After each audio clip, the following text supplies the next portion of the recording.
All right, welcome to this week's NASP Weekly Community Questions, where we answer questions from the National Association of Sales Professionals community. If you have not yet joined the association, be sure to click above and join our complimentary membership, and also take advantage of the seller style assessment that you'll see the link above as well. Okay, so this week's question is, how do I drive the sale forward, especially when it feels stalled? All right, how do I get things going? How do I move the sale forward? And to start out today, we're going to pass it over to our Director of Global Sales Development, Michelle Baker, to jump in and answer the question. You know, take it away. I'm not going to say anything, but if y'all don't notice, there's a lot of passing going on. I don't mind though. Thanks, Rick. So how do I drive the sale forward, especially when it seems stalled? So this is an intriguing concept because, again, everything happens in our mind before we ever take action. So my question to anyone who would ask this is, what do you mean by stalled? How do you define stalled? How many times have you made a contact? How much follow-up has tried? Because everybody is going to have a different definition of stalled. Right? Some people feel like the sale is stalled after they've only talked to that person one or two times or made one or two attempts, right? Oh, it's not working, right? And the beautiful part about sales and about what we do for a living with any product or service or offering is there's always an infinite number of ways to convert that conversation, that prospect into a client. And as I tell people, no doesn't mean not never. It just means not now. So it's also understanding when it's time to walk away and then maybe create a follow-up for months to go. So for me, I would look at, is this me believing it's a stall because I'm uncomfortable with making that next call? Is this a pattern that I have of saying things are stalled after a certain point?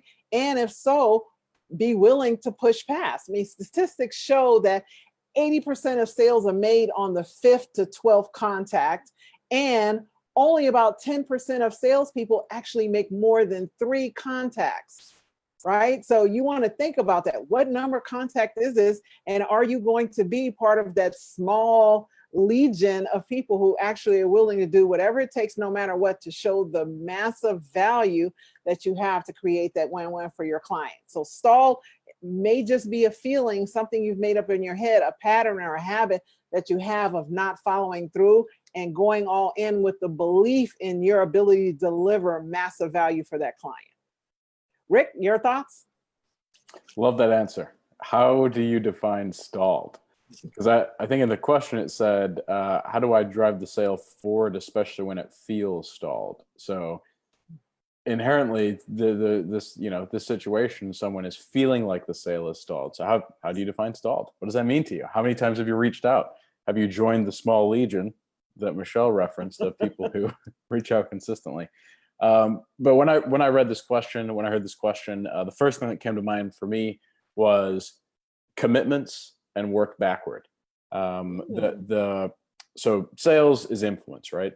And influence, one of the definitions we like to use, is our ability as the influencer or as the person creating the situation of influence to help someone else move to the point of decision and therefore action for their own reasons, both emotional reasons and logical reasons, to overcome their challenge or their problem, whatever it is. So that being said, sometimes the difficult thing is to get to that point of decision and then action, and it involves commitments. So the first thing that came to my mind was, let's work backwards from, when does this need to be in? When do you need to have this problem solved?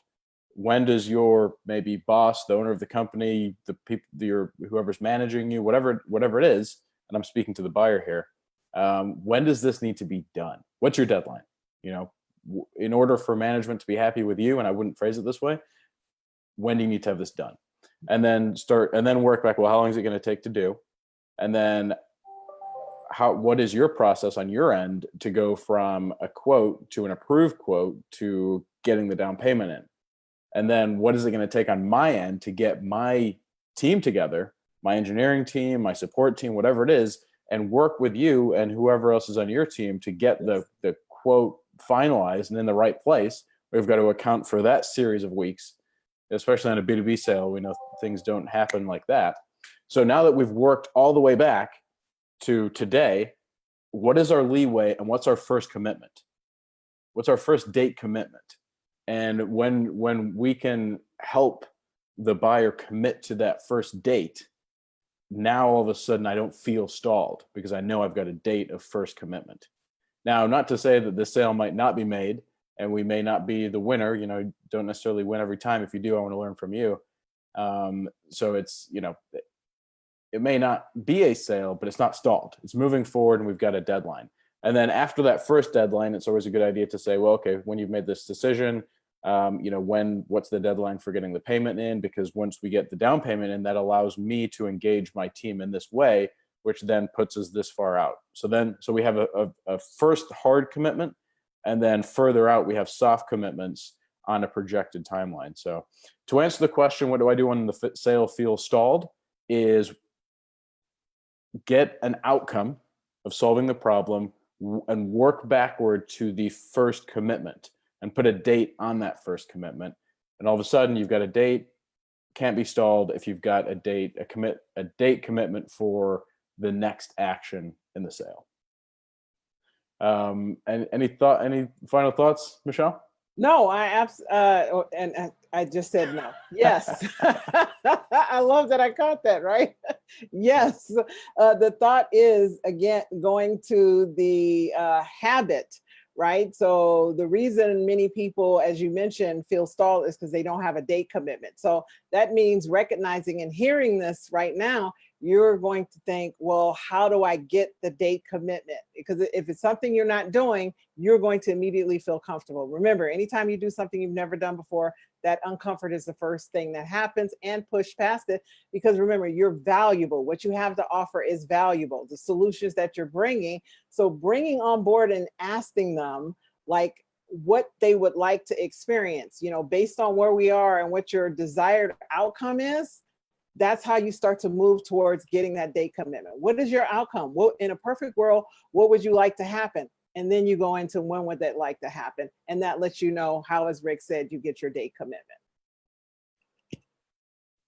We love commitments, especially in B2B sales. We love commitments verbal. We like written commitments even better. And then our favorite kind of commitments are the ones that come with a down payment. That's when we know people are serious. Absolutely. All right. So that was our community question for this week. We love answering these questions. It's fun. It's, you know, it's great to get the feedback to what our salespeople, what problems is everyone out there running into today, and how can we help people move forward in making sales, making commission, and making good things happen in your company. Thank you for tuning in today. If you have not joined NASP, click the link above and join our complimentary membership, and jump right in and take advantage of our seller style assessment, which will assess basically your current seller style, your ideal seller style, and give you an idea of where your next area of growth in sales and influence is. And who doesn't want to know how they can get better at selling and influencing so we can make more sales? Thanks for tuning in this week, and we look forward to talking with you again next week. Have a great week, everyone. Have a great week.